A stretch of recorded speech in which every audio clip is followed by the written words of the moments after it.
Hello, crafty peeps out there.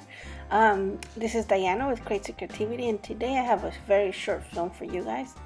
I started doing this double dipping paper color on coffee filters for flowers, but I've been wanting to try it on doing on paper and see if it works out. And I think it turned out pretty cool, and I just wanted to share it with you guys. I start with some water and some black acrylic. It's just any regular black acrylic, and I put it on water, and I grab regular paper and I wrinkle it. I try to do different styles of wrinkling. You can do a lot, you can do a little bit, but when I want to do it a lot, I always go back and open it again and make sure I grab the edges right, because that's where I want all my texture to be focused on. So I reopen it and make sure I grab everything right. And I usually air dry my paper. I know I've shared this before, but I like air drying it better than putting it in the oven. I'm a what is it called, tree hugger, so I don't like wasting gas or electricity on drying paper. But it also gives me a different feeling, just because I feel like the sun cures the paint in a different way, and the wind, I don't know, it might just all be in my head, which it probably is, but that's how this girl works. And so I tried in this other paper, I did only wrinkle the edges. It's kind of like a frame. See how it works out. I mean, I'm playing, and you guys are just seeing me playing with ideas, and I'm having Diana moments where let's see if it works. If not, whatever, I could always try tomorrow. But basically it's just mostly it's just water, and the ratio to water, I think that black paint was already kind of diluted. I don't know if you guys noticed, but it came out like droppings. So at the end of the day, I think that water in reality has like maybe about 7 drops of black acrylic paint. And what I did is I did 2 batches. I did one batch with less black, then I went back, and you guys will see I do the same thing, another same set with more black, and I do the same patterns. My first paper has more wrinkles, and my second paper has just the framed wrinkles, and then my last paper doesn't have any wrinkles. I think what is happening is that the paper always has like some kind of coating on it, and when you wrinkle it, you break that seal, or that I don't know if it's coating actually, but it's like a seal, or let's just call it like seal coating or whatever. And it absorbs more into that cracked area than it would on regular paper. So once I'm done with those 3 sets, I will go back and I will leave it there tomorrow on my desk, and when I come back tomorrow, they'll be ready to go.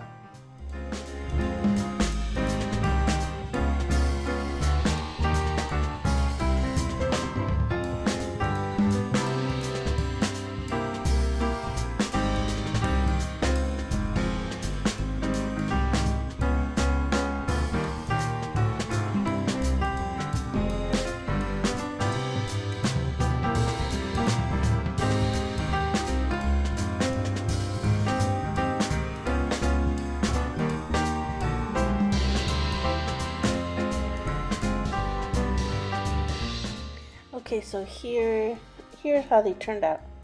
They look alright. I like them. I think I would be able to do a lot of stuff with them, like as they are.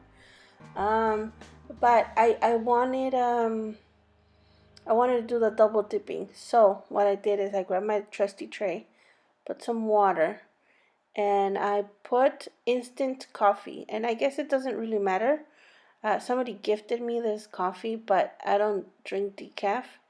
So I just pour it in there. I think it's like now that I think about it and look back, if I have to pick, I think it's like 2 spoons of instant coffee per water that you guys see there.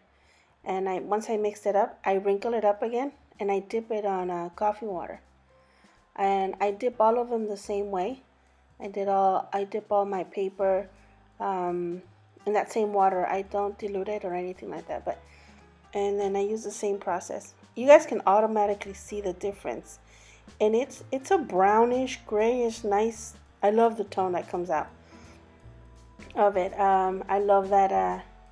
That is, you know, that grungy, brownish look on the paper without, being brown, just brown. I love coffee dyeing, but I just feel like it needed something. I was just not bored of the brown, but I just wanted to change things up a little bit, spice things up, as they say. But I just do the same concept, and once I put all the coffee in all my papers, I take them outside and I dry them. And once I'm done with this, you guys will be able to see the difference between sun drying them and like when the sun hits the paper and when the sun doesn't hit the paper. I mean, when the sun doesn't hit the paper, it dries a little bit brownish, but when it hits the paper, it browns it even more. I don't know how to explain it. And to be honest, I haven't really dried any of my papers with the oven, so I wouldn't know. I wouldn't know that like the difference between all three. But I gotten paper that somebody else had oven dried it, and they didn't look as dark as this.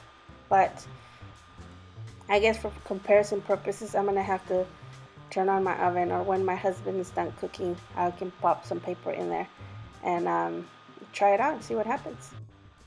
And because there's no reason in wasting good coffee water, I put this coffee water into my the jar that you guys see me mixing all my paint and everything that I use. Pretty much I put coffee water. I don't really use regular water when I'm antiquing or when I'm using paint on my notebooks, just because I feel like antiquing everything would be brownish. That's probably just me, but it is what it is. And here's the difference.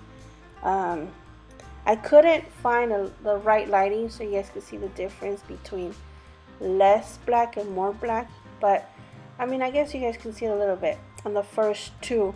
On the third one, you guys see how it's not really visible because the cracks are not really absorbing the colors. But here it is, guys. This is the sun drying.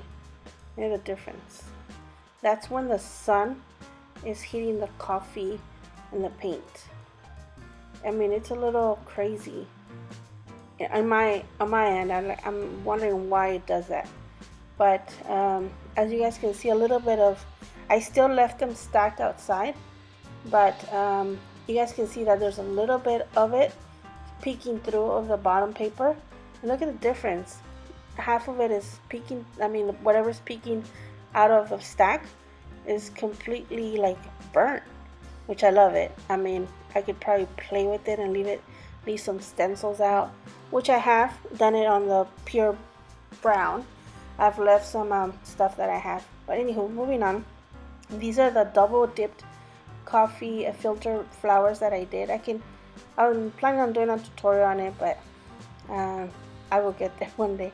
And I did different colors for my daughter's Sweet 16 party. I did about maybe 100 different flowers, different styles of flowers, different colors. These are actually double dipped and then trimmed. All of them have mostly 2 to 3 colors each. Anyways, thank you guys for watching. If you like this video, please consider liking it and subscribing to my channel. Thank you guys, and have an awesome rest of your day.